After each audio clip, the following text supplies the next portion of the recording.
She, Good. Hello, everyone. This is Pierre. Thank you so much for joining us. We have both of our co-hosts here today. Dr. Dyer, would you like to start? Yes, thank you everyone for joining us at You Be the Judge. We're here every Wednesday from 6 to 7. And I just love, we have a great thing to talk about today. And I love my lovely two co-hosts, Marlyin Pierre, who should be a circuit court judge in Montgomery County, and then Judge Claudia Barber. Yes, and we have Judge Barber with us today. We're so excited as well. We were having a wonderful conversation about the election results from yesterday in the state of Maryland. And it was really, really interesting. But before we get that started, we also have Wilma Holmes, who has joined us before, and she's joining us again. And she was telling us about this award that her daughter won. Wilma, could you tell us again about what happened? yeah, my oldest daughter is a survivor of triple negative breast cancer. And when she was diagnosed, the doctor said she had 2 years to live. And at that time, she had her youngest child was a freshman in college. And she said at that time, she said, well, doc, between you, me, and God, we got to work this out because I got to work. I got to put this child through school. And here she is 12 years later, and she has dedicated her life to working on breast cancer. And she has her own developed a foundation, and she received an award this past weekend, a life beyond breast cancer, because Ricky, with her research and working with pharmaceuticals, found out that Black women do not avail themselves, for whatever the reason, of clinical trials. And so many of the drugs that are used for women with breast cancer don't work for Black women. Mm. And the research she's done also shows that Black women can't wait till they're 40 years old to get their first mammogram. They need to get it before that. So she received an award because this is what she's spending her life doing. Her foundation is called Touch, the Breast Black Alliance, and she works hard at this every day. I'm so proud of her. You're right. It would be great if we considered nominating her for the Maryland Commission's Women's Hall of Fame, because they do have Women Hall of Fame who have made major achievements such as this. I mean, I'd be honored to nominate her if you could provide me with her information. I'd be happy to do that. I'd be happy to. She's deserving of it. She has spent her life. Only she can tell the story. But when she was diagnosed and she was having her first chemo, the nurse said to her, honey, you got a lot of cancers in your life. You've been working really hard and you're not getting anywhere. And she was married. She had 2 children, and she was a chief partner in a firm with 3 Black men. She divorced her husband. She left her job and came out on her own and said she got rid of all the cancers in her life and started from scratch. One of the things, Wilma, that most people don't know is that more Black women are affected by triple negative breast cancer than anyone. And the other thing is that I know I was a young boy when my mother had her breast cancer and she had a mastectomy, and they had told her she only had a year to live. And then my mother thankfully lived to be a ripe old age of 89 before she passed. But it's just not known in the Black community that triple negative breast cancer affects Black women more than anyone. Absolutely. Ricky was diagnosed with, I think, level 3A triple negative Black cancer. And it's, maybe we might get her to come on and talk to you because the information about triple negative, I don't think many people know or understand. There is no drug currently to prevent triple negative. When other people get breast cancer, they can take a drug known as tamoxifen, but it doesn't work for triple negative. I have one of my former third grade teachers passed away Monday night with triple negative breast cancer. She was 43 years old. Wow. She had her first mammogram at 40, and they discovered the tumor. She had surgery, she had chemo, and she was doing fine. 9 months later, it came back as an Avenger, and she was metastatic. And she just passed away on Monday night from triple negative breast cancer. We're so sorry for your loss. Wow. So it is, but you're right. Many people don't know that, and they don't understand that triple negative is absolutely the worst kind of breast cancer one can have. And it is 41% more prevalent among Black women than white women. Mm. Wow. Wow. And it's so bad that we now have to go to the topic of the day, but it was really nice to hear what, well, it's really nice to be educated on that and to tell people to keep an eye open, to make sure that they get I will put my email address in the chat.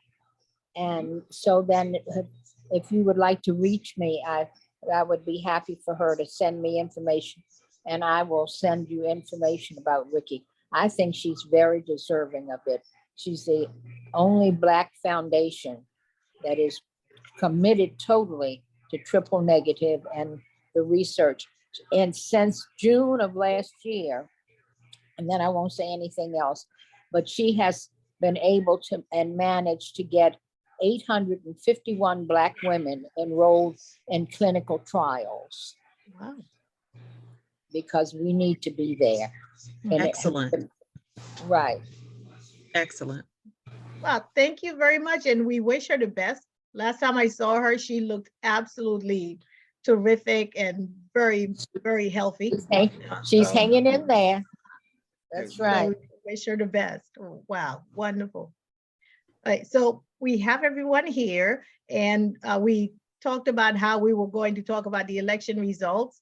I don't want to be the one to start it off because you know me, I'll go on and on. So who wants to start it off about what their feelings are about the election results as we know them? I will tell you this, is that I'm still not happy with Maryland's voting.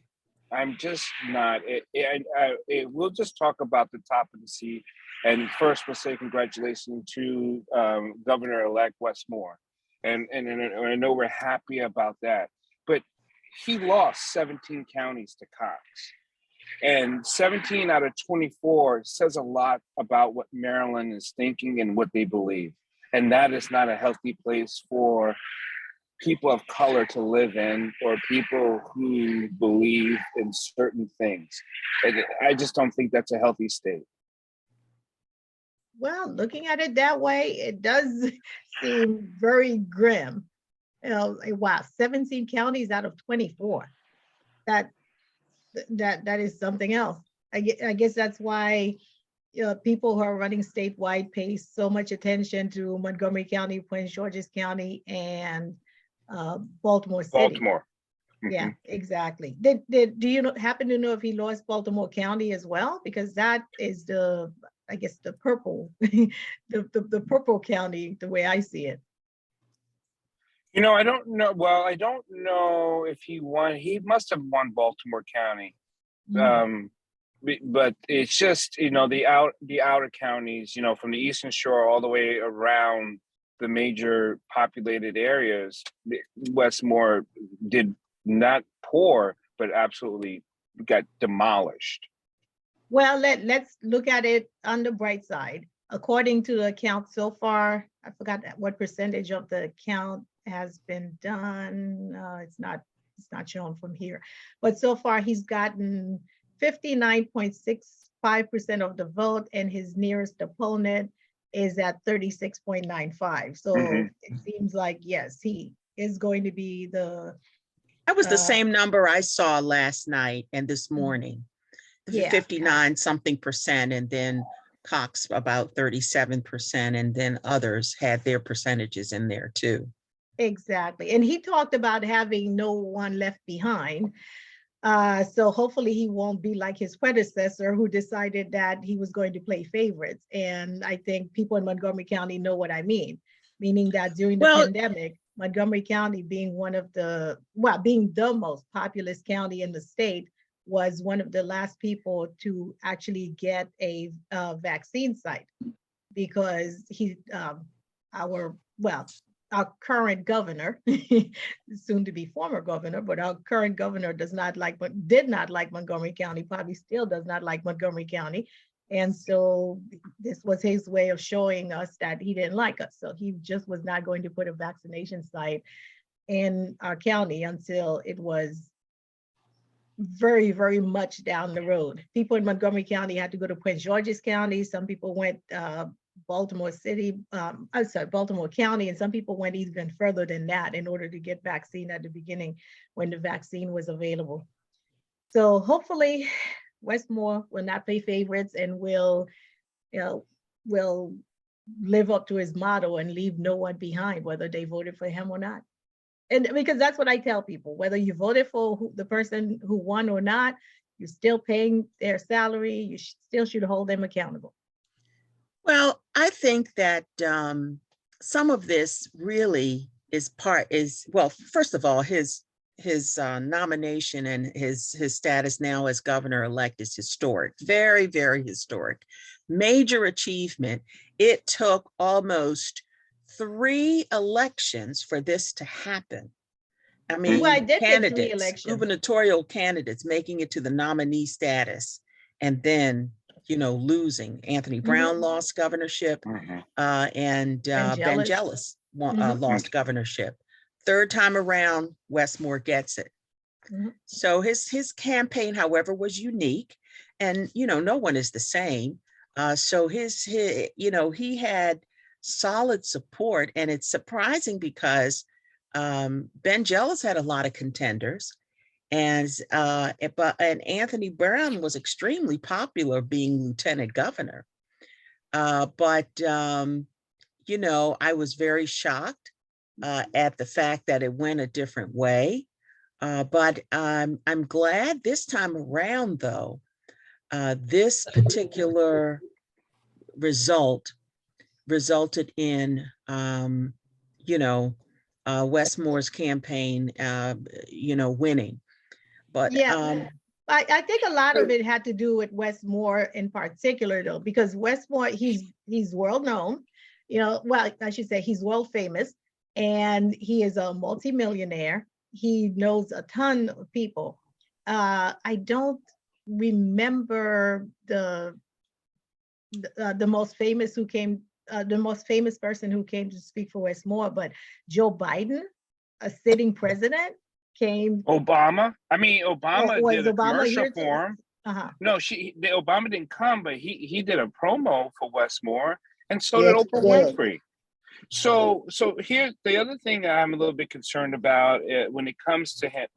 When the National DNC also put money into Dan Cox to win the general.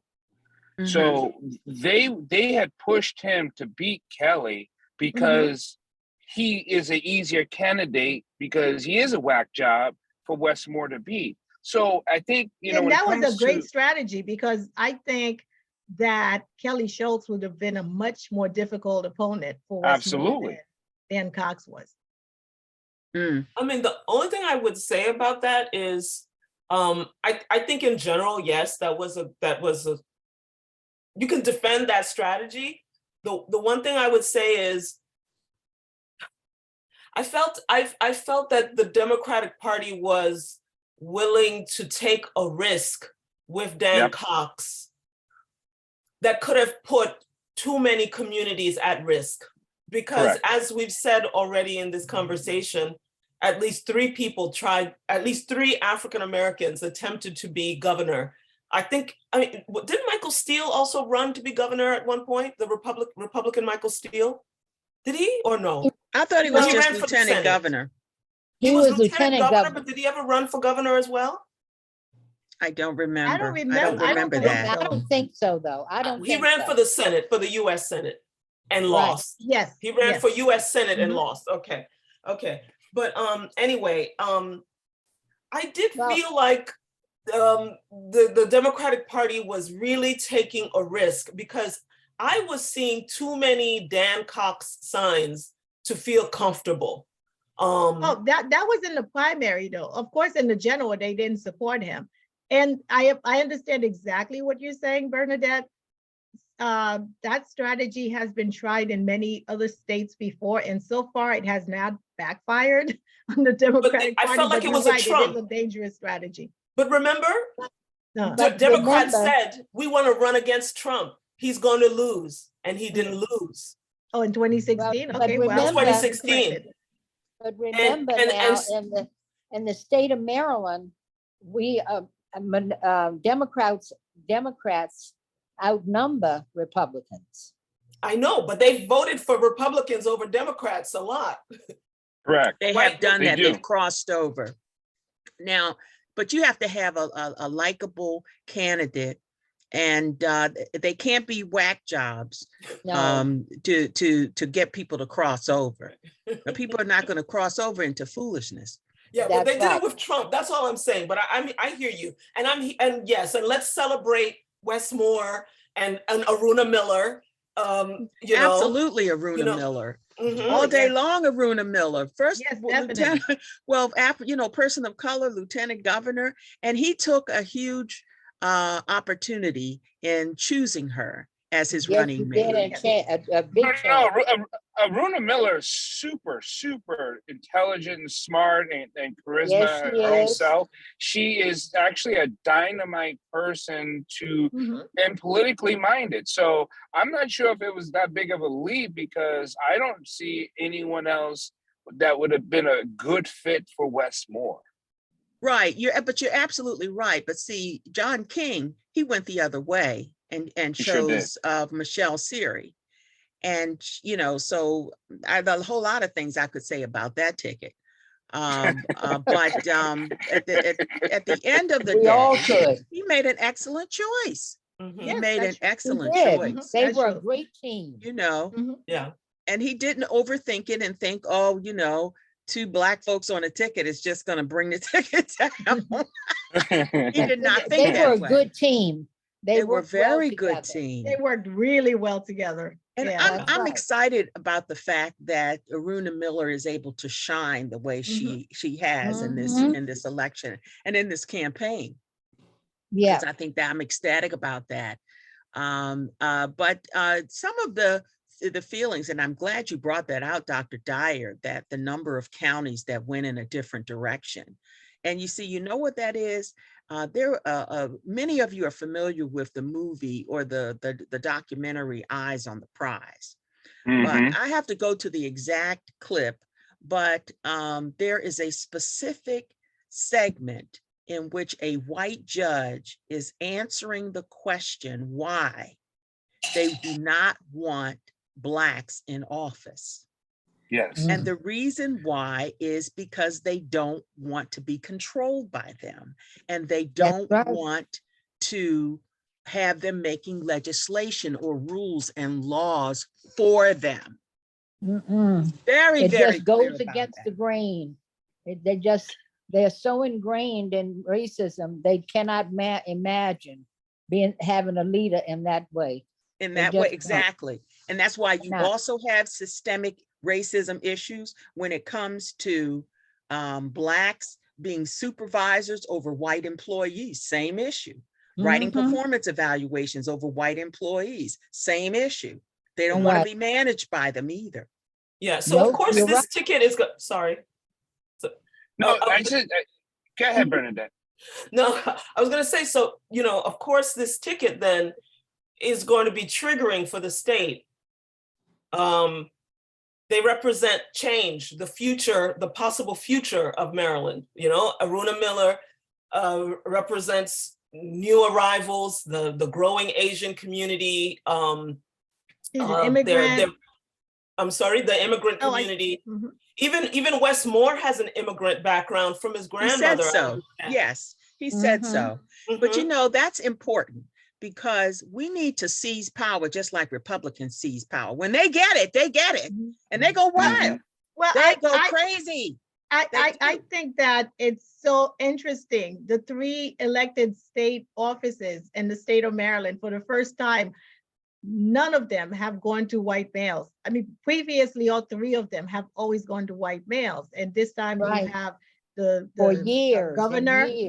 Well, in history, this is the first time. And I think that's incredible. You have the governor elect, who is a person, I think, who identifies as a Black male.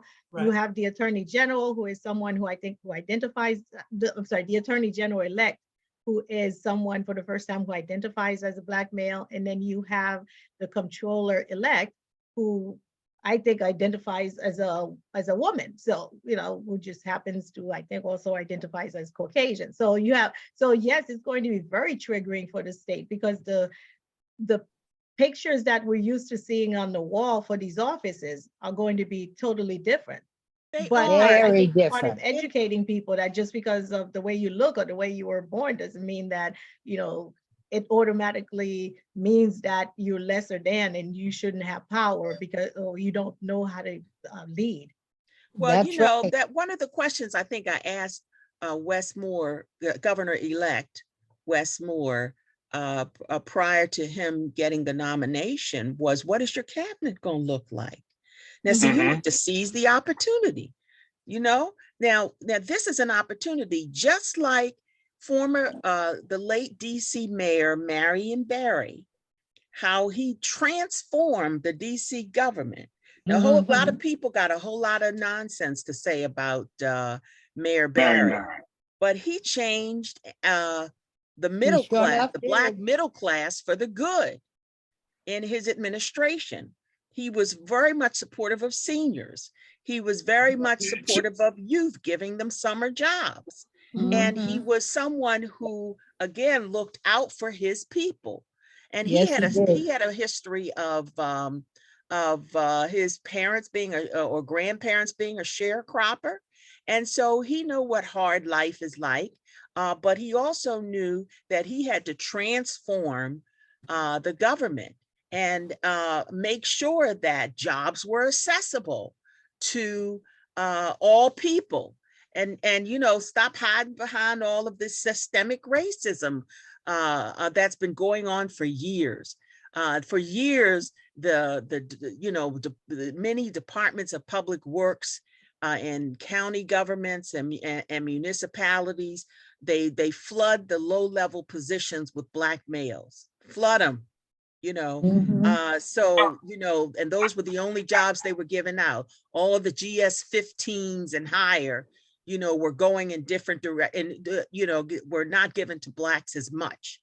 Now, I'm going to put something that I'm kind of very concerned about with this ticket is also I was concerned about when Obama ran. Obama got when Obama made that speech at the DNC at the convention, it blew up, and then they pushed him so fast into the presidency that what Obama did not know is that he was not a good politician. Now, what I mean by a politician, he didn't know how to work with Republicans all that well because he couldn't get a lot of things done. So he got some things done. I understand what you're saying there, but I thought that some of that obstinance from the Republicans and the House Speaker Boehner and all that was just pure obstinance. I'm not moving anywhere. Yes. And it was racism, but it was also fanaticism and phony. Because if they were so fiscally conservative, then how did you bust and make the deficit $1 trillion under Trump's administration? So they need to stop. I mean, just stop. You know, well, I think it's both of what you're saying. because I really think that it's both. I think that Obama didn't have the experience, and so they were able to manipulate him more. That's right. And had he had more experience, I don't think they would have been able to manipulate him more. That's why I go back again to the LBJ tapes that you could listen to, and when you could Holly see has her how hand power up. is used. So yeah, so Mary that Lynn, Holly has Mary had it. Lynn. That's why I keep telling her to jump Yeah, in. it encouraged me to jump in, but I've got to say, where have we ever heard, and this is something we haven't mentioned, where we've ever heard the theme of leave no one behind? I think we should be absolutely supportive of that. Just, Yes. and the other thing is, you know, how many times have we gotten good people, and I'll say Biden as well, but somehow the connection is not made that, you know, that he needs support that he sometimes doesn't get. And let me just, another theory too. I think it's really it's very hard to criticize someone you like and you want to support. But I'm going to tell you, I ran into, you've heard this story about 1 million times because I've told it 1 million. I ran into Joe Biden between his vice president and presidential gig. He told me he was all in for the ERA, Equal Rights Amendment. What in the world has he done for the Equal Rights Amendment? Nothing. And really, some people say he's fought against it. But what I'm saying is, we got to be, you know, we've got to support someone when they do the, and say you're maybe should be doing something else, because you could be criticized very deeply by people for not fulfilling your promise. That's true, because that's why they talk about how, you know, sometimes certain people don't want to go to the polls because they're like, well, I went to the polls for you last time. What have you done for me? My life hasn't changed. And on that note, I also want to talk about the slavery bills that were on the ballots. They weren't on the ballot. They weren't on the ballot in Maryland, but they were on the ballot in other states. And I think we should push our state officials, our federal officials, to remove that. Well, especially our federal officials. We have what? We still have 10 males out of 10 representing us in the in our federal delegation. We should push them towards amending the Constitution to remove that part of the 13th Amendment that makes it acceptable. Well, that makes basically slavery, mass incarceration, and things of that sort acceptable if someone is convicted of a crime.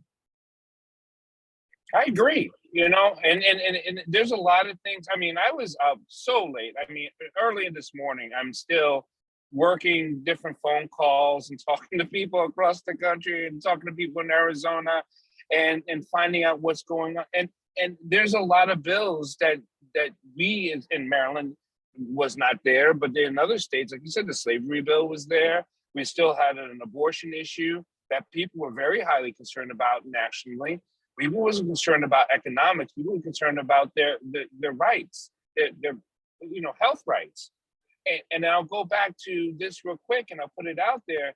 I'm concerned about this ticket of governor and lieutenant governor is that they're going to push Wes Moore faster than what he needs to be something more, which is to go to the next level. And that means Maryland is still left out in the wind if he uses this as a jumping stone. Because if the national DNC says, hey, this guy can be something more and push him to the next level, that means we're without a governor that we so desperately need. We don't need a person that uses this as a step stool. And you're right, because I have heard that talk already. Oh, is his next stop going to be the White House? So there is that talk going on, not by him, but by other people from outside of the state of Maryland. I think that this ties back to that one concern you brought up, Dr. Dyer, about you made a link between your perception of Wes Moore's style and President Obama's style. Yes. And by the way, I went to law school with Barack Obama, and one characteristic that he had that undermined undermined the entire pipeline of Democrats that could come into power, was that he was very confident that he could convince Republicans to do the right thing. And I think that his personality was such that he had experience of focusing on getting more conservative people to have common ground with him. That was his approach when he was in law school, when he was on Law Review, was that he would focus more on the conservative members on Law Review, is what I'm told by my friends who were on Law Review, than with the more liberal ones on Law Review. And he seemed to use that style in his leadership. I don't know what Wes Moore is like, whether he focuses more on the politics of personality versus systems and addressing systemic issues. I don't know if any of you on this call know him like that. But you know, that major issue that we talk about consistently on this call of Maryland having the greatest percentage of incarcerated Black people in the country and then in the world, because we incarcerate the greatest number of people in the world. I don't know, you know, if that's on his radar and whether his approach is to also reinforce the influence of Democrats on policy issues, or whether, like Dr. Dyer said, he's seeing this as a stepping stone. I have no idea. I mean, of course, I'm very happy with this ticket because I wouldn't have wanted the alternative.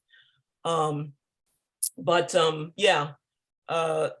that's a little bit of what I know about Obama, and I don't know whether Wes Moore is like that, you know, just very convinced about his ability to convince people of common ground, and that could possibly blind him to the very systemic challenges and maybe systemic issues he should address. I have absolutely no idea about that. I think it's, one of the things, well, I'm sorry, one of the things that I think differs in my mind, Wes Moore from Obama is that Wes Moore is addressing some of the so-called controversial issues that Obama wasn't willing to address when it comes to race. And the way I see Wes Moore, yes, he represents everybody, but he also is addressing the hard issues. Obama did not, in my mind, address the so-called hard issues until Trayvon Martin. And when he addressed it in terms of, oh, Trayvon Martin could have been my son, that is, I think it was later on than well, it was too late. I think it's too late. But in addition to that, see, the root of the problem also is the judicial and the legal system too. Mm-hmm. And what have you what have you done to transform that? Okay, that explains why George Zimmerman got acquitted. Mm-hmm. That, you know, the jury structure, the system like that.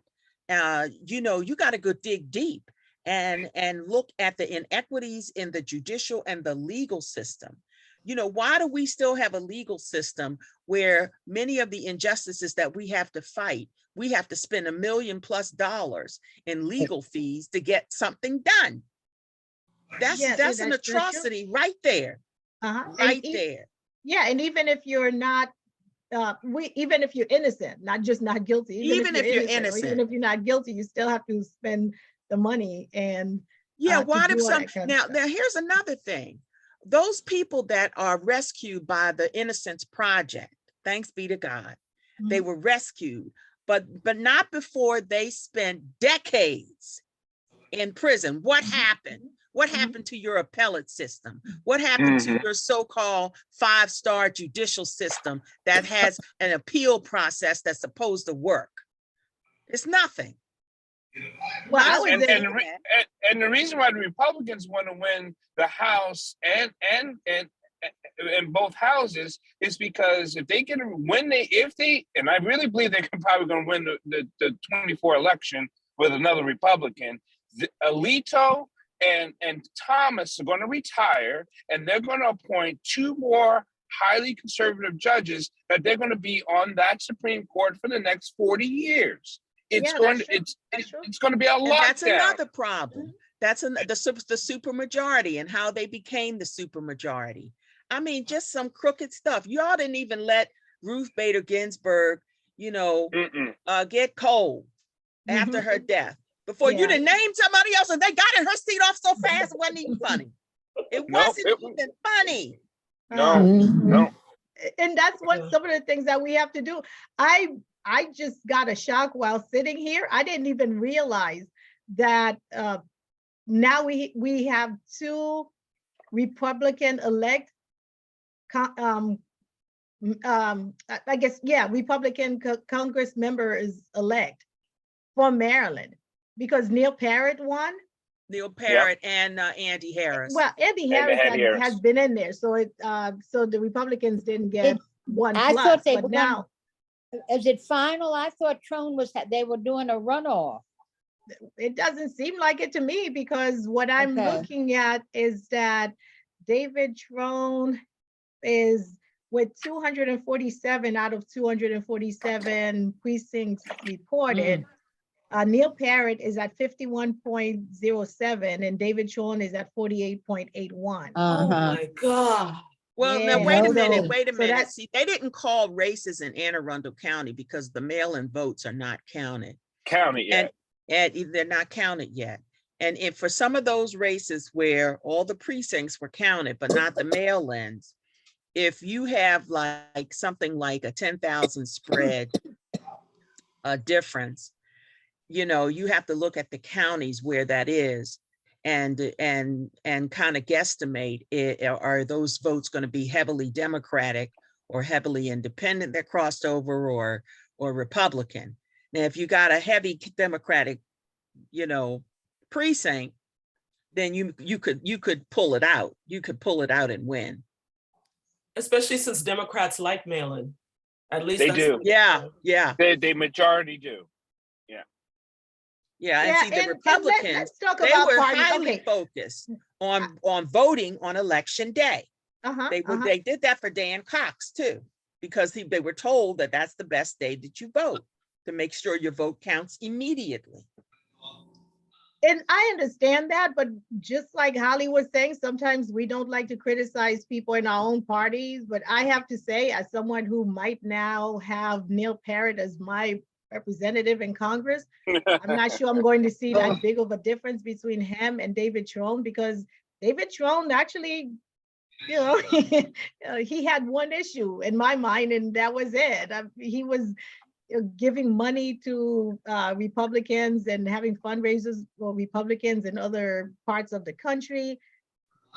So, like I said, I'm not saying that's a plus for Neil Parrott. I'm just saying that sometimes you have to say, was it enough? Did David Trone do enough for his district to get the people of his district out there? So Sheldon, Montgomery County counted the mail-in ballots. Only votes in Trone race a small number of provisional. So that's telling. Yeah, because he's more than $14,000. He's more than 14,000 votes behind. Oh wow, I didn't know that. That's more than a 10,000 vote spread too. Mm-hmm. Oh wow. Yeah, but like I said, it goes back to, as someone who lives in the county, well, I should say in the district, as someone who actually lives in his district, first of all, I detest the idea that for the past couple of members of Congress, none of them have actually lived in my district. Oh, wow. So I really don't like that idea, because I really think they just forget about us. And then it goes to, okay, you don't live in the district, and the people who live in the district haven't really seen you do anything for the district. So when it comes time to show up for you and saying, hey, by the way, it's election time, people might be like, I've got more important things to do, because you had more important things to do when it came time for the things that mattered to me. Yeah. So hopefully we could get that seat back in 2 years. But still, one of the things that happened is that Aruna Miller ran for that district when it first was when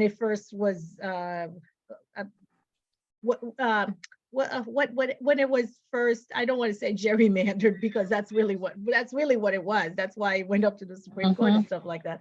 But And she ran an excellent campaign. She was wonderful. But John Delaney had millions and millions and millions of dollars. And so that's all you saw, blanketed the whole area. And then when John Delaney was through with our district, because he wanted to run for president, David Trone had millions and millions of dollars. And even though neither John Delaney nor David Trone lived in the district, they then were able to win the district.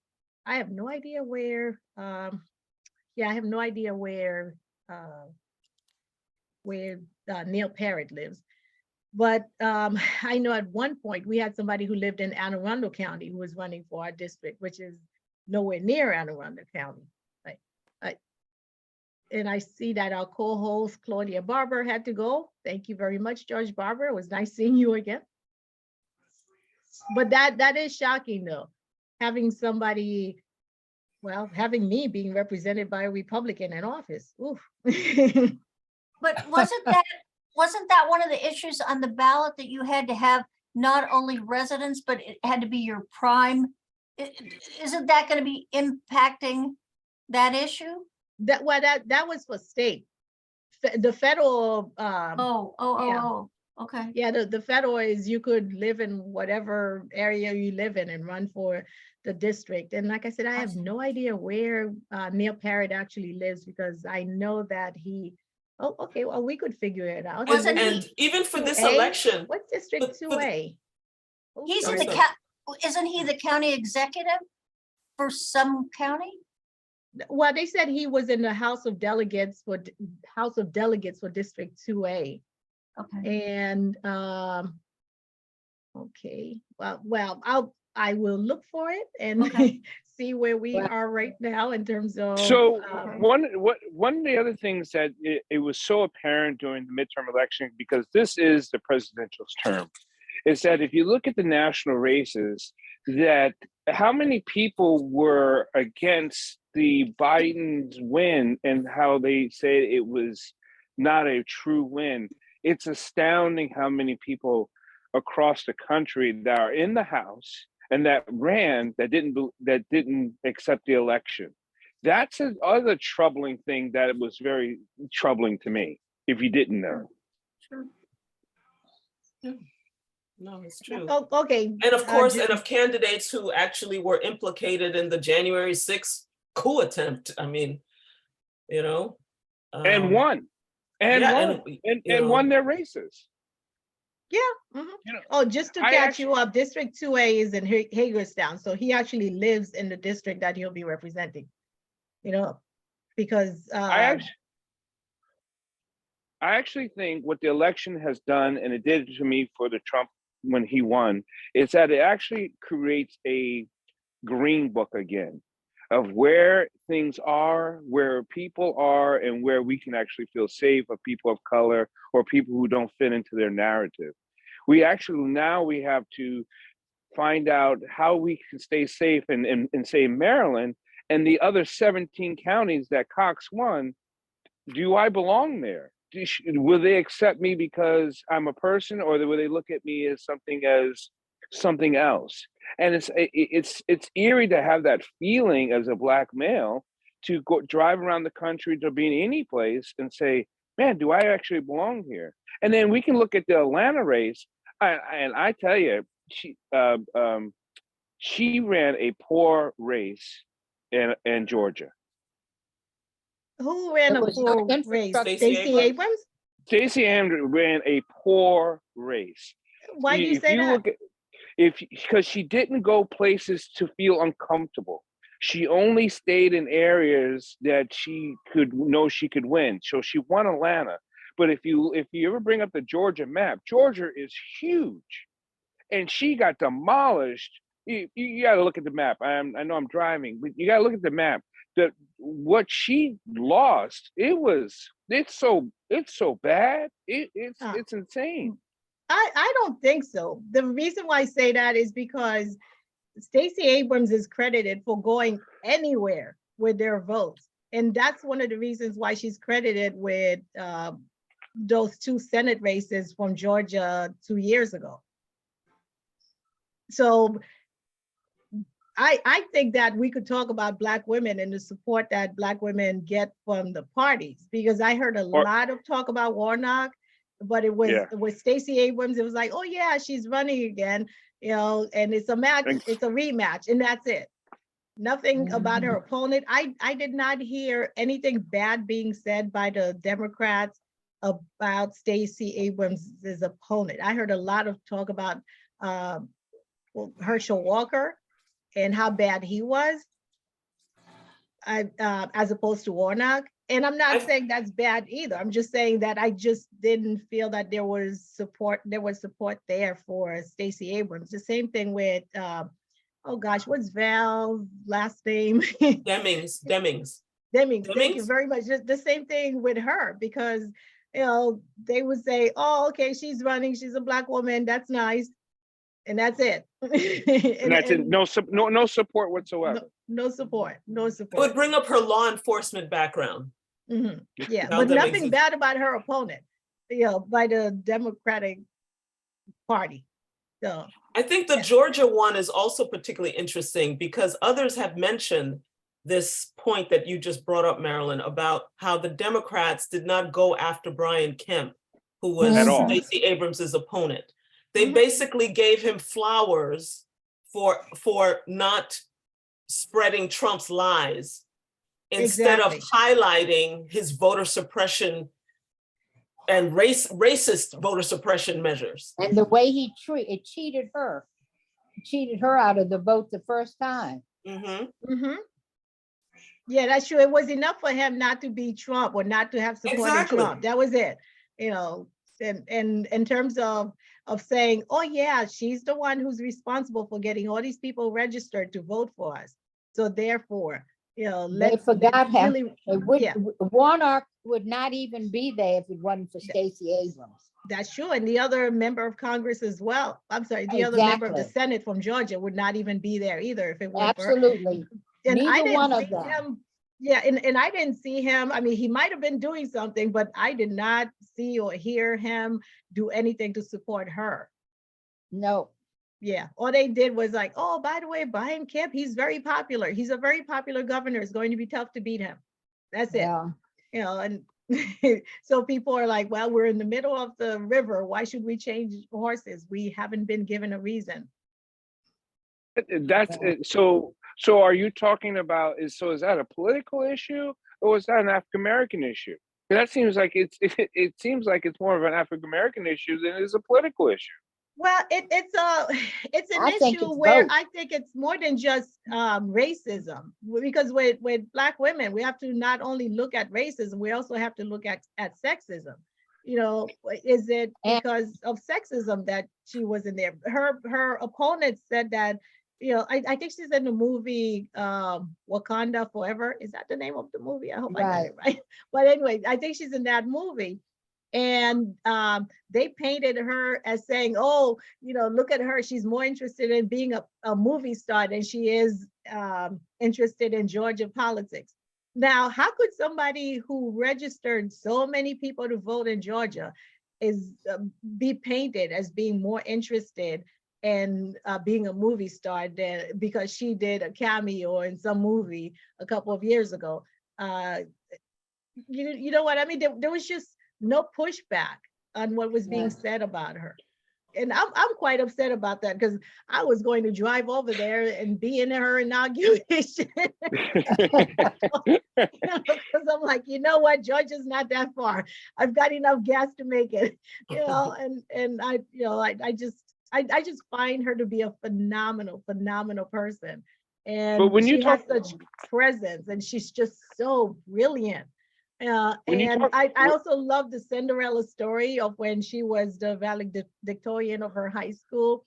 You know, she went to the governor's house and they told her she was in the wrong place because of the way she and her parents looked, and having gotten off the bus instead of driving a car in or something like that.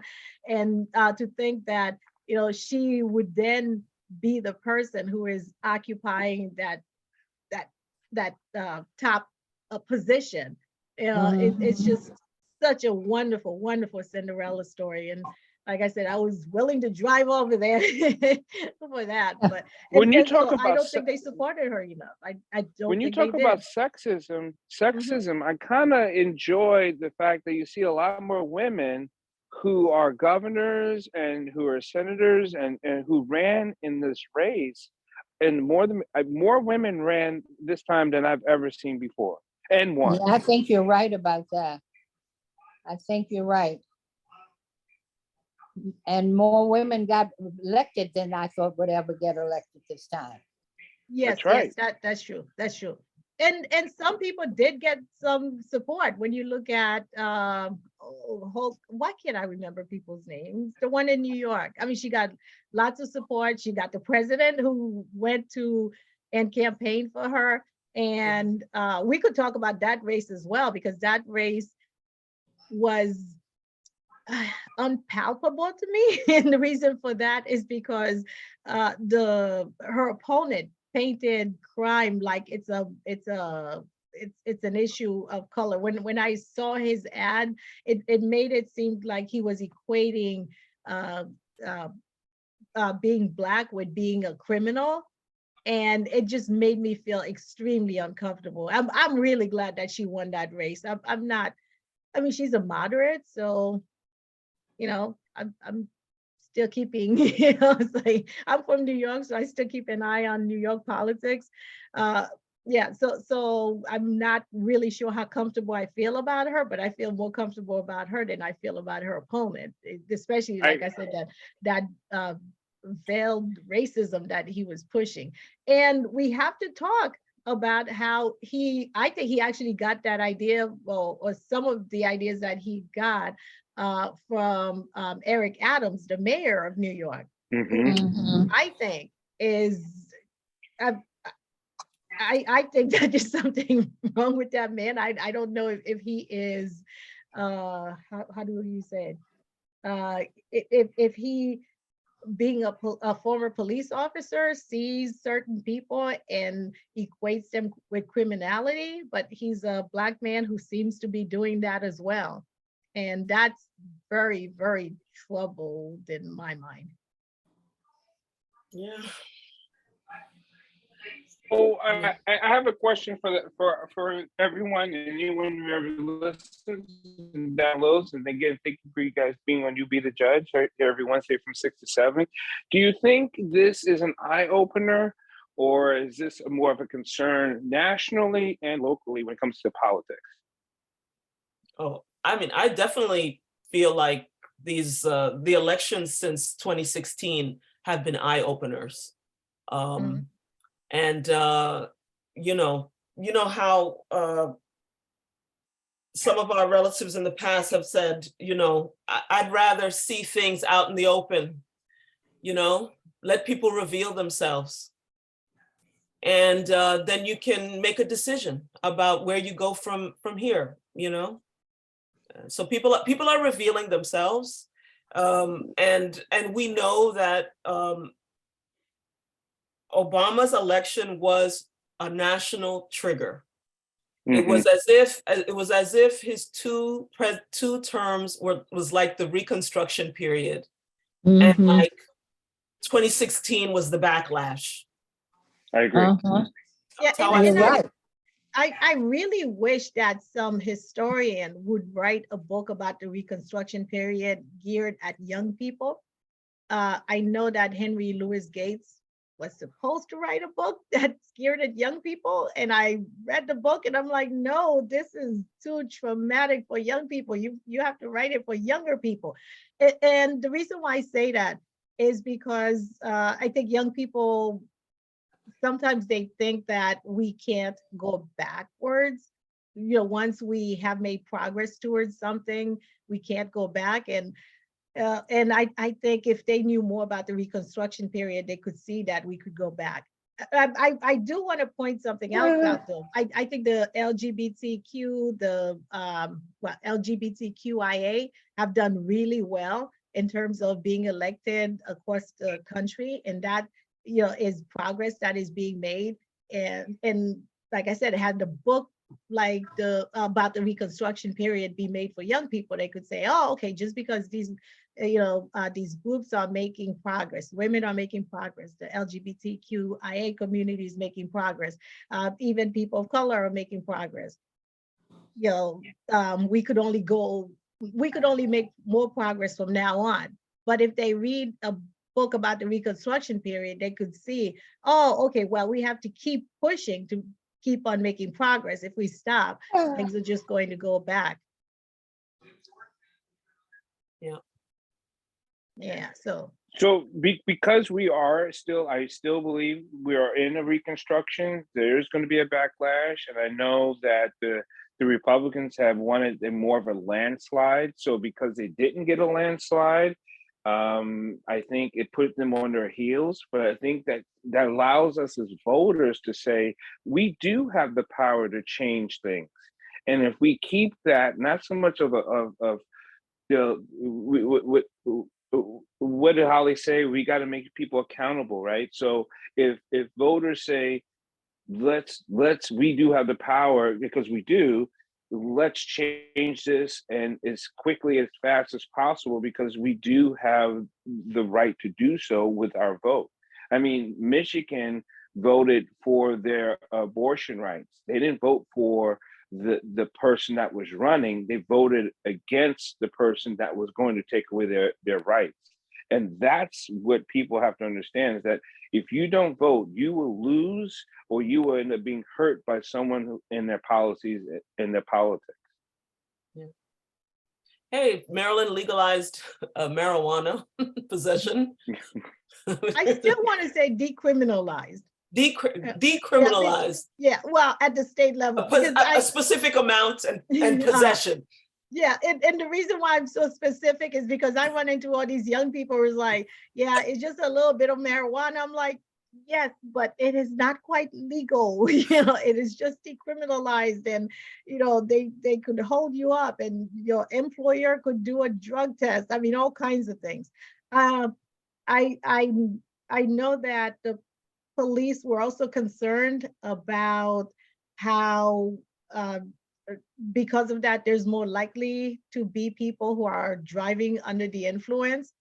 And I know one of the concerns that happens with that is there's no test for whether you're under the influence of marijuana, because it stays in your blood, I think, in your system for 30 days.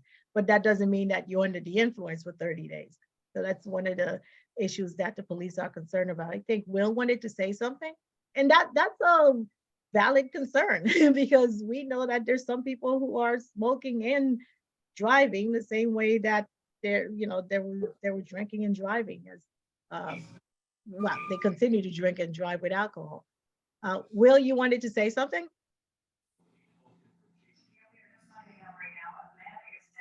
Okay. Are you saying no? Okay, that's fine. That's fine. Yeah. No. Does anybody want to talk? Oh, go ahead, Will. Okay. Well, fine.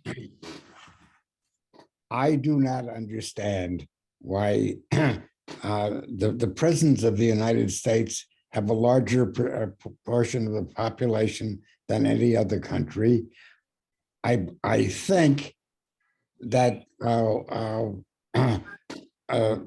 that when the rate of recidivism in the United States is higher, I may be wrong about this.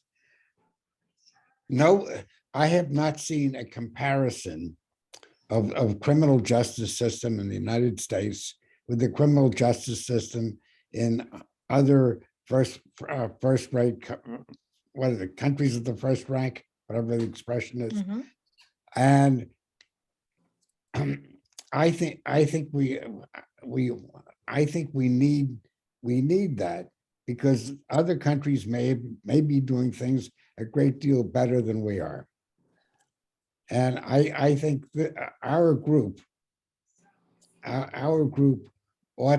to stir up some interest in comparing the criminal justice system in the United States with the criminal justice system in other industrial democracies. Yeah, I think that's a great idea. I haven't found anybody who could speak on that yet. I've watched some videos on YouTube that are fascinating when it comes to that. in terms of how people who are imprisoned in Germany, for instance, what their lives are like, behind bars, if you could call it that, as compared to what people's lives are like behind bars over here. It's, like I said, it's fascinating. So if you want to do a program where we look into the various ways that they do it, that would be fine. And if anybody could find anyone who could speak with us on that, I think it's a fascinating subject. I would love to hear it myself. One of the questions I have, and I think it's a great idea, is that does other democratic countries, do they report like the United States does? So if they don't have that type of reporting, I don't know if we're going to get real good data. I mean, there are definitely experts out there who do this kind of comparison. And, there's a lot of data about, all of these issues relate to life expectancy, health indicators, rates of incarceration. There are people, it is a fascinating topic. And yes, it is. It's there's even Michael Moore did a very interesting documentary called Where to Invade Next, where he said the premise of the documentary was, our country has invaded around the world with our weapons. Why don't we go to other countries and learn from them about the various ways in which they take care of their populations? So it was a very, in his Michael Moore way, humor and research and interviews, went to various countries and focused on different systems and highlighted the ways in which they care for their populations, which contrasts with, unfortunately, the experience here in the US. Exactly. Because we have lots of statistics about here and why certain states have the numbers that they have. For instance, the state of Maryland, the reason why they say that we incarcerate a higher percentage of our young Black males than any other state in the country is because of the harsh sentences that the judges give them. Not fair, just harsh. And so that's where we need to attack that problem if we see it as a problem. Other states, there are other things. I was in New York this past weekend, and I know that you've heard that the people who were imprisoned for killing Malcolm X all these years have been exonerated, and the state of New York and the city of New York paid them a total of $36 million. But the problem is one of them died 10 years ago. So of course, he's not going to be able to enjoy any of that, if you could call that enjoyment. I'm not sure the years that he spent behind bars, he would compensate him for the nightmare he must have gone through. But those are the kinds of things that are happening. And we need to figure out why these things are happening and what happens in other countries. And if we could learn best practices that other countries are using, adopt them here, and hopefully improve our system here. Well, I know our time is up, and we can continue to talk, but I want everybody to say thank you for everyone listening to UP the Judge. We'll be here next Wednesday from 6 to 7 p.m. Eastern Standard Time.